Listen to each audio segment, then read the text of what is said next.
I never thought I'd find myself sitting in a courtroom, being called the cold word plaintiff, forced to recount every detail of a life the man across from me was now trying to erase. On the other side of the table sat the man who once promised to love me forever. Nathan. Legs crossed, dressed in a dark blue suit, eyes void of any emotion. He let out a soft chuckle and leaned over to whisper something into the ear of the young woman beside him. She laughed, a short mocking sound that made me clutch the file in my hands tighter, as if it were the last shred of dignity I had left. My name is Isabella. 7 years ago, I left my graphic design job at a media firm to help Nathan start a business. Back then, he had nothing but an idea and limitless confidence. We rented an old garage and turned it into our first office. I handled everything, designing the logo, building the client list, managing the books, and even hand-delivering orders because he was too busy building relationships. But this morning, in court, his lawyer stood, adjusted his collar, and began the story as if I were just a shadow living off my ex-husband's success. Your Honor, he said with pointed emphasis, Mrs. Isabella had no role in the development of green tech. Financial records show she held no official title, made no financial contributions, and was, in effect, a homemaker. I wanted to speak up, to push back, but before I could finish my first sentence, the judge cut me off. Please answer the question directly, ma'am, he said without even looking at me, eyes still fixed on his iPad. I swallowed the words I'd rehearsed for a week, the things I thought would finally make someone understand. Suddenly felt meaningless. And Nathan? He just sat there leaning back in his chair smirking. When it was his turn, he spoke with unbelievable confidence. I don't want to speak ill of anyone, but the truth is, Isabella didn't run the business, she stayed home. I built everything. Now she just wants a piece, because we're getting divorced. A soft laugh came from behind me, probably one of his new friends. People who used to eat in the kitchen I cooked in, now sitting behind me, laughing at my pain. I sat in silence. I knew if I let my emotions show, they'd see me differently, the way people often look at women who cry in public. I reminded myself not to be weak, but my heart felt like stone. What Nathan and his lawyer were doing wasn't just denying my work. They were rewriting history, erasing me from the early years filled with sweat and tears. When the court recessed, I walked out into the hallway, my heels clicking against the tile, echoing in solitude. Nathan stood nearby, laughing with his lawyer and his new girlfriend, the woman in the designer dress with a glare sharp enough to pierce through me. She really thinks a few old receipts will change anything? She said loudly, not bothering to lower her voice. I heard it all, every word. I didn't respond, I just clutched my folder tighter and thought, if the truth isn't enough to make them ashamed, then I'll make sure it can't be forgotten. Not through anger, but through preparation. That night, I sat alone in the small rental apartment I'd moved into after leaving the house I had helped pay for. A cold cup of tea in hand, dim kitchen light falling on a table scattered with old invoices, sticky notes, and a few faded photos from the early green tech days. Back when its name was just handwritten on a whiteboard. I used to think none of this would matter legally, but now that Nathan was denying my entire existence in the company's journey, I began to see it all differently. One name suddenly came back to me. Claire Robbins. Claire had been a part-time assistant during the early days. She helped me cut labels, send mail, even hand-tag our first product batch. I remembered she had a habit of documenting everything. Receipts, handwritten contracts, internal emails. We were close, but she moved on to a bigger firm and we lost touch. I wasn't sure if she even remembered me, but I knew, if anyone had preserved the truth from those early days, it was her. I found Claire on LinkedIn after nearly 2 hours of digging through old contacts. Her new profile picture was from a tech conference, more polished than before, but the same careful, diligent eyes. I didn't message her right away. Instead, I wrote an email. I didn't beg, didn't demand. I simply explained that I was trying to prove I wasn't the freeloader Nathan claimed, and that if she still had any materials, especially emails or documents that showed my role, I would be deeply grateful to see them. After I sent the email, I waited. Each hour crawled by. Finally, at 11 p.m., I received a reply. Isabella, I still have everything. Meet me tomorrow afternoon, I think. It's time the truth is told. The next day, I drove to a small cafe on the west side of town, just a few buildings from Claire's current workplace. When I walked in, she was already seated, a laptop open and a thick folder beside her. I didn't even have time to speak before she stood, pulled out a chair for me and said quietly, "I never thought I'd need these. But he was wrong to think he could erase you." We sat for over 2 hours. Claire handed me printed copies of work emails between me and Nathan, the ones I had typed on the office computer but never saved. There were also old files she had backed up from early budget proposals, listing my responsibilities, sourcing materials, managing orders. Some documents even bore my signature alongside Nathan's on pitch decks sent to early investors. But the most powerful one was a handwritten draft of a company ownership agreement I had completely forgotten about. 35% for me, 65% for Nathan. We both signed it late one night before the company was legally registered. I still remembered Nathan saying, "Let's just write it down for now. We'll do a proper contract later." That later never came. I looked at Claire, my voice shaking. "Why did you keep all of this?" She leaned back and smiled slightly.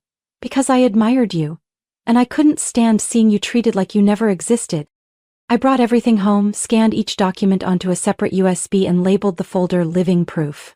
That night, I didn't sleep, but not because of fear. For the first time during this trial, I felt hope. Nathan may have erased my name from the company's front door, but he couldn't erase me from its past. Because someone had saved it for me. And this time, I wasn't going to let anyone bury it under the label of invisible. Claire advised me to find a lawyer experienced in divorce cases involving disputed business contributions. It took me 3 days to gather myself, list reputable firms in the area, and finally settle on one name that stood out right away: Elaine Porter.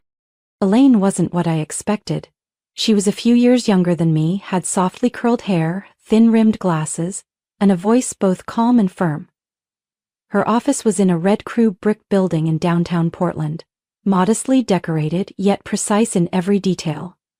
I walked in holding the USB and that thick folder. Everything Claire had given me.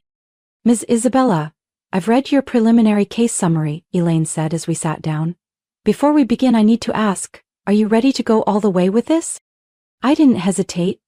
"I don't want pity. I want the truth recognized." Elaine nodded. Her gaze shifted from cautious to focused, like a warrior stepping into a battlefield already chosen. We spent the first few hours going through every piece of evidence, the emails between Nathan and me, the co-signed budgets, everything Claire had provided, especially one email, dated June 3, 2016, sent by Nathan at midnight, after we'd landed our first big client. "I don't know how you pulled off that inventory mess, but you just saved this company. Without you, Green Tech would probably be under a bridge right now." Elaine read it, paused, and then said softly, "This one sentence is worth more than anything his lawyer could ever say." We began reconstructing a detailed timeline. Every invoice, every old bank transaction, every transfer receipt I had made from my personal account to the company account, in the early days, was categorized by Elaine. She even hired a forensic accountant, Patrick Yoon, a specialist in financial analysis for divorce disputes, to start digging deeper into Green Tech's books. A week later, Patrick sent over his preliminary report. And that's when everything changed. According to the analysis, between 2015 and 2018, there were multiple transactions labeled as external investments or emergency funding, but the source traced back to my own account, not once, 9 times, adding up to nearly $72,000. Money I had withdrawn from my personal savings to keep the company afloat during its toughest years. I used to think, well, what's mine is my husband's too. Turns out, in court, that definition doesn't exist. Elaine reviewed the report and turned to me. "If we can prove that these so-called investments were systematic, and that he deliberately left them out of the divorce filings, this isn't just a property dispute, it's financial concealment." I sat in silence, overwhelmed. A part of me still wanted to believe Nathan was just selfish, not malicious. But numbers don't lie. They tell the truth clearer than any excuse ever could. We began preparing a rebuttal file. Elaine sorted each piece of evidence: thank you notes, work emails, invoices, transfer receipts, and most importantly, the handwritten company ownership agreement. "We need to turn this into a narrative, a clear timeline with matching evidence at each step," Elaine said as she pinned color-coded notes across the whiteboard behind her. And for the first time in months, I didn't feel alone anymore. I learned how to ask the right questions, how to read legal clauses, and what it meant to distinguish between formal titles and real impact in a small business. Elaine didn't treat me like a victim. She treated me as a collaborator with a voice in her own case. One afternoon, while reviewing documents, Elaine chuckled softly. He thought he could wipe you out of everything just by removing your name from official records. But he left the clearest trail in the last place anyone would look. I raised an eyebrow. Elaine pointed at the closing lines of an email Nathan sent me in 2017, during the rushed preparation for a new product launch. I couldn't do this without you. You're the backbone of it all, Isabella. You don't call someone the backbone of a company if they were just sitting at home spending money. I pressed my lips together. Something shifted in me. It wasn't rage. It wasn't triumph. It was a cold, sharp resolve.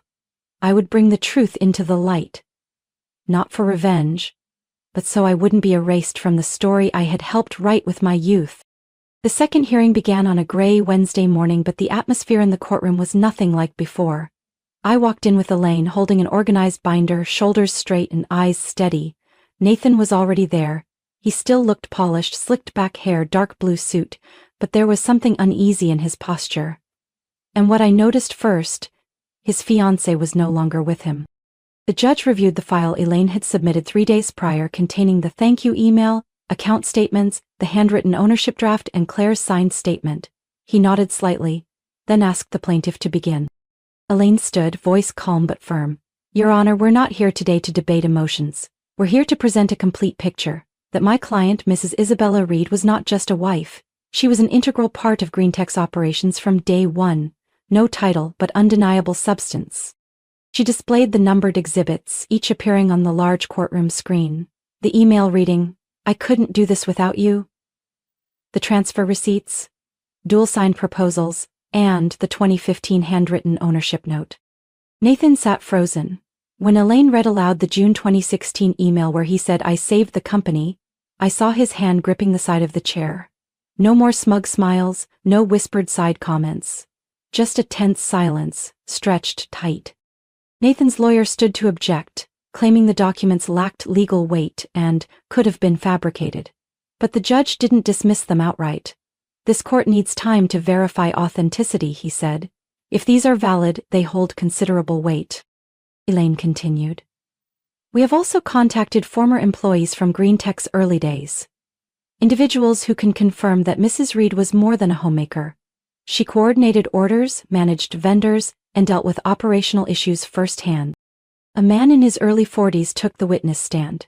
Mark Evans, former warehouse ops staff. He wore a plain gray shirt, calloused hands showing years of manual labor. I remember Ms. Isabella clearly, he said. Whenever an order went wrong, she was the one in the warehouse checking boxes. Nathan rarely showed up. We used to call her the shadow boss because, honestly, she was the only one who kept things moving. Next was testimony from Hannah Liu, a former intern who's now a communications director at another firm. She confirmed that I trained her step by step from handling suppliers to customer responses. Their testimonies were like hammers cracking through the shell Nathan's legal team had built. The judge called a 30-minute recess to deliberate and ordered GreenTech to submit internal records from 2015 to 2018. As Nathan left the courtroom, his shoulders slumped, eyes stripped of confidence. He leaned toward his lawyer and whispered something, but I no longer cared. I had told my truth, and for the first time, someone was listening. During the break, Elaine handed me a bottle of water. You're shifting the entire case, Isabella. I shook my head gently. I'm just telling the life I lived. She smiled. Not everyone has the courage to turn memories into evidence, but you did. When court resumed, the judge announced that a broader investigation would be opened to verify the legitimacy of the funds I transferred to the company, including appointing an independent audit to examine questionable transactions. Nathan's face turned pale. A week after the hearing, Elaine called me to her office after work. Her voice was steady, but there was something sharper behind it, like a blade waiting to be drawn. Patrick sent the supplemental audit results, she said as I walked in. And this time, it's not just sloppy reporting. It's intentional concealment. I sat down, my stomach tightening as she laid out the printed pages, documents showing GreenTech's financial transactions from the 3 years leading up to the divorce. He transferred over $120,000, 0 cents, into an account under a shell company, Northbridge Solutions LLC, based in Delaware, just 6 weeks before the divorce papers were filed. Elaine pointed to the detailed breakdown. I was stunned. What's Northbridge? Nothing, she replied. We looked into it, it has no employees, no business activity, it's just a placeholder, a place to hide funds, to lower the value of shared assets before the split. I clenched my fists. That was money I once believed was part of ours. Built from our effort. Our sleepless nights budgeting and marketing with my own credit cards. I never thought he'd quietly scrub the account before leaving me to walk into court looking like a freeloader. Patrick uncovered one more surprise. Buried deep in a mislabeled internal folder, likely hidden within the accounting system on purpose. It was a file titled 2015 Capital Advance Personal, clearly documenting an $18,750 0 cents transfer from my personal account to the company's, used to pay for the first equipment order with our supplier.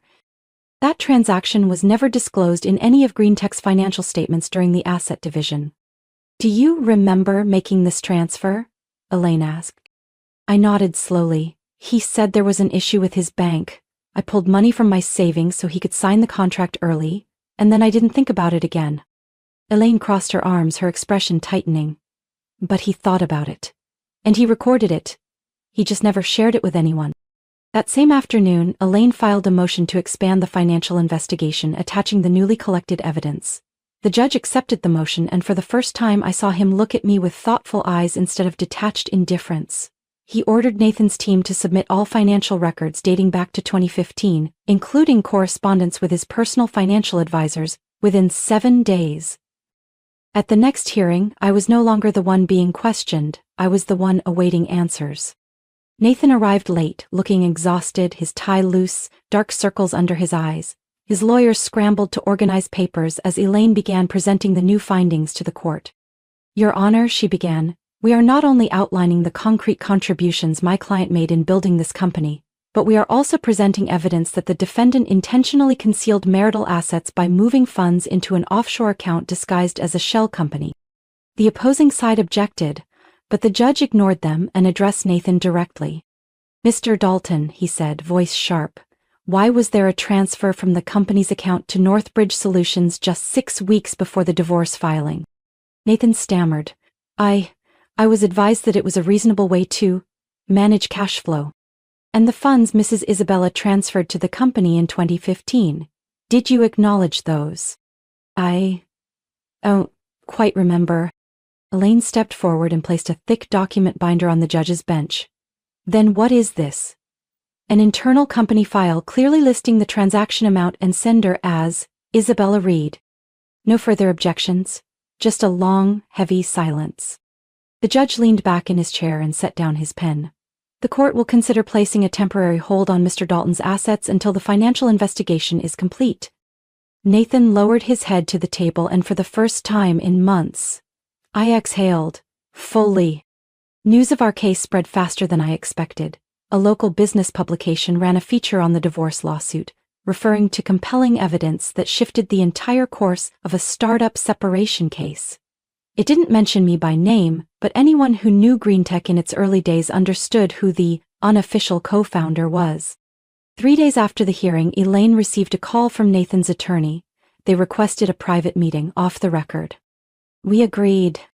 The meeting took place in a quiet conference room on the 18th floor of a glass tower. Nathan was there with just his lawyer, both visibly uneasy. Elaine sat calmly beside me, composed as if she already knew exactly what would be said. We're offering a one-time payment of $780,000 0 cents, Nathan's lawyer began. In exchange, your client agrees to waive any co-founder claims and to keep the matter private. I didn't need to hear more. I turned to Elaine and gently shook my head. She understood immediately.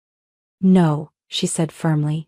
My client is not looking for a payout in exchange for silence. She wants the truth formally recognized. That can't be bargained away. Nathan didn't look at me. For the first time he had nothing to argue, nothing to pretend. I remembered those nights when we folded flyers in our living room and he'd joked that someday he'd write a memoir and dedicate the first page to me. Now, when all I wanted was to have my name acknowledged, he tried to erase it. as if I never existed. 1 week later, the final ruling was issued. I was present in court alone this time. Elaine said I didn't need to be there, everything was already clear, but I knew I had to hear it with my own ears. I needed to hear the judge say the words I'd waited 3 years for. The court finds, the judge began, that Mrs. Isabella Reed made substantial, continuous and systematic contributions to the formation and growth of green tech. He looked up and straight at me. Although no formal ownership agreement existed, the evidence establishes her role as an unlisted co-founder, and therefore she is entitled to legal recognition. My chest felt like it finally opened up.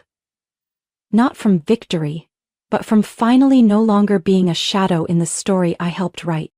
The ruling included full reimbursement of the $72,000 0 cents in personal funds I had transferred from my savings account, along with an additional compensation equal to 28% of the company's value based on the audit report. An amount Elaine had demonstrated matched my operational role in the first 3 years. The court also ordered GreenTech's internal records to be amended to recognize me as one of the original founders, even though I no longer held any shares. I left the courthouse in silence, no reporters, no crowds, but my steps were lighter than ever. That day, when I returned home, there was an envelope on my doorstep. No name, just a handwritten note. I owe you an apology. Inside was a small letter. It was from Eliza, Nathan's former personal assistant. The same woman who had once smirked at me in court. I read the documents released by the court. I had no idea the truth had been so twisted. I'm sorry I believed the wrong story. And thank you for not staying silent. I folded the letter and tucked it into the drawer beside my desk, not because I needed the apology, but because I wanted to remember. When one person dares to speak up, another can find the courage to face the truth. A few weeks later, GreenTech quietly removed the entire Founders section from its official website. In the new About Us page, they listed individuals who laid the foundation of the company, and my name, Isabella Reed, appeared first. No fireworks, no celebration. Just one bolded line still and silent on the screen. And for me, that was enough. Nearly a year after the ruling, I stood backstage at a conference center in Seattle, holding a stack of notes, my heart surprisingly calm. A young woman in a beige blazer walked over, smiled softly, and clipped a mic to my collar. "Ms. Isabella, you're on in 15 minutes, the whole room's excited." I nodded in thanks and turned to the mirror. Reflected back was a 39-year-old woman. No longer the forgotten assistant, no longer the wife behind someone else's company. It was me, a woman who had learned how to reclaim her voice, and now was sharing that strength with others. The conference theme that day, the forgotten voice, and how to reclaim it. As I walked onto the stage, the lights hit my eyes, but I didn't blink. I looked out at the audience, young women taking notes, middle-aged women leaning into each other, and even a few men nodding respectfully. No one knew my full story, but they came to hear the truth, that too many had once ignored. I was once called irrelevant, unimportant, a burden, I began, my voice steady and clear. But the scariest thing isn't when others diminish you. It's when you start believing they're right. I spoke about my journey, from late-night contract writing to draining my savings account, from courtroom dismissals to the moment a judge read my name as a co-founder. I didn't aim to make anyone cry. I just wanted them to understand one thing. Silence is never the way to hold on to who you are. When I finished, the room rose in applause. A young woman came up and hugged me tightly. "I was about to leave my startup," she said, "because everyone said women don't belong, but thanks to you, I'm not walking away." That night I returned to my hotel, opened my laptop and stared at the words I had just typed.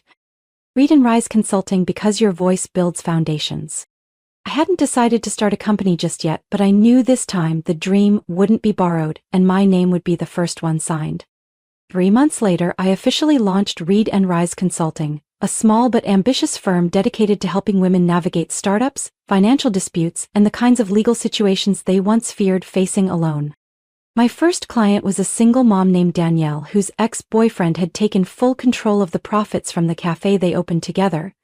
After hearing her story, I looked her in the eyes and said, "I've stood exactly where you are, and we're walking out of it together." And I didn't just work, I started writing. My pieces on invisible labor, uncredited intellectual ownership, and the importance of clear agreements from the start were shared thousands of times. A small business journal called me the woman redefining unofficial contributions in startups. I didn't give interviews, I just kept going, quietly, because I knew it wasn't my name that needed to be heard, it was the lived experiences of thousands of women who had been erased from the dreams they helped build. One late autumn afternoon, I returned to my office after signing a new project and found a bouquet on my desk. No card, just a small handwritten note. Thank you for not staying silent, for going first and clearing a path for those still afraid to stand. JM. I didn't know who JM was, but I smiled. Because I understood sometimes the biggest win doesn't happen in court. It happens when your story becomes the reason someone else starts theirs. On a winter afternoon, while I was editing a presentation for an upcoming seminar in Denver, Elaine called. "You're not going to believe what just happened," she said, her tone playful. I put her on speaker while still typing. "You know I've learned not to be surprised anymore." "Well then, what if I told you? Nathan just resigned as CEO of Green Tech." I froze. For a moment the room felt still, like sound itself had disappeared. "Official reason is personal stress and a desire to focus on himself," Elaine continued. "But word is the board's internal audit and extra financial reviews had a lot to do with it." I didn't feel triumphant. Honestly. I just sat there, watching the soft light stream through the white curtain, and felt something deep. Not victory, but closure. I never wanted him to fall. I just wanted to be acknowledged for being there. And now, I didn't need words to prove it. The action spoke louder. From a company that once denied my role, to hundreds of messages filling the inbox at Read and Rise. One of them was from Juliet, a schoolteacher in Wisconsin. She wrote, "I used to think I shouldn't ask for anything because people told me I was just a wife. But after reading your article on invisible contributions, I spoke up when my husband tried to sell our home without asking." Your lawyer was right. When one person speaks, others find the courage to live honestly. I printed that letter and pinned it beside my desk, not out of pride, but to remind myself. This path I walked wasn't just for me. Every time I share my story, someone asks, "Do you ever regret not speaking up sooner?" And I always answer honestly, yes, but I'd regret it more if I had stayed silent forever. I used to think my worth only existed if someone else acknowledged it, but in the end, I realized it was never gone. It had just been buried under raised eyebrows, dismissive looks, and sweet words meant to keep me behind the curtain. And I, out of love, out of trust, out of fear of conflict, once accepted that. Not anymore. Because the truth, no matter how long it's buried, rises like spring water from the earth. I didn't write a book. I didn't want to be anyone's role model. I just told a story many women have lived, but never dared to say out loud. I never mentioned Nathan by name in any of my talks. Not out of avoidance, but because I knew people wouldn't remember me for who denied me, they'd remember me for choosing not to deny myself.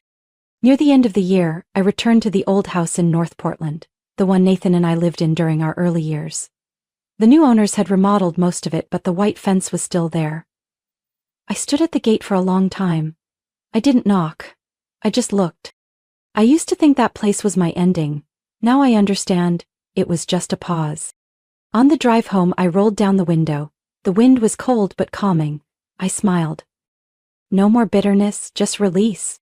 I know I can't turn back time, but I can keep moving forward, day by day, with the belief that my voice has weight, and the truth I held on to was never meaningless.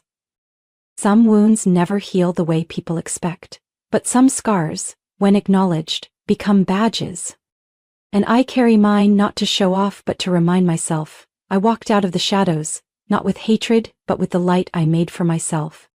Isabella's story is proof of a truth that never changes. Real worth doesn't lie in titles or outside recognition. It lies in one's conviction and belief in themselves. Despite being dismissed, overlooked, or erased, she chose to rise. Not for revenge, but to reclaim her voice and dignity. In a world where silence was once considered safe, Isabella showed that sometimes speaking up is what opens the door to true freedom. What do you think of Isabella's journey? Have you witnessed or experienced something similar? Share your thoughts in the comments. And don't forget to follow the channel for more powerful emotional stories about life and family.